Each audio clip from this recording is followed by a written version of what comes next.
রাশমিকা মান্দানা নাম শুনেছেন? চেহারার কাটিং এ এখন পৃথিবীতে 1 নম্বরে আছে। এই মহিলার দিকে একটু আল্লাহর নাম নিয়ে তাকাবে। দক্ষিণ ভারতের 2 জনপ্রিয় তারকা রাশমিকা মান্দানা ও বিজয় দেবেরাকোন্ডা অবশেষে ঘনিষ্ঠ পরিবারের উপস্থিতিতে বাগদাদ সম্পন্ন করেছেন। আগামী বছরের ফেব্রুয়ারিতে তাদের বিবাহের পরিকল্পনা রয়েছে। ব্যক্তিগত জীবন নিয়ে চুপচাপ থাকা এই যুগল সম্প্রতি তাদের পোশাকের ছবি শেয়ার করেছেন, যা অনুরাগীদের মধ্যে বাগদাদ ও বিবাহ নিয়ে আলোচনা আরও জোরদার করছে।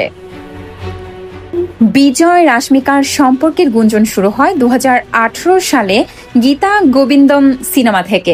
পরে ডিয়ার কমরেডে একসঙ্গে অভিনয় করে তারা দর্শকের মনে জায়গা করে নেন। সম্প্রতি নিউ ইয়র্কে অনুষ্ঠিত ইন্ডিয়াতে প্যারেডের জনসম্মুখে তাদের হাতে হাত ধরা দৃশ্য আলোচনাকে আরও বাড়িয়ে দিয়েছে। কাজের দিকে নজর দিলে রাশমিকা এরই মধ্যে দীপাবলিতে মুক্তিপ্রাপ্ত থাম্বা, ককটেল 2 এবং অ্যানিম্যাল ছবিতে নজর কাড়া অভিনয় করেছেন।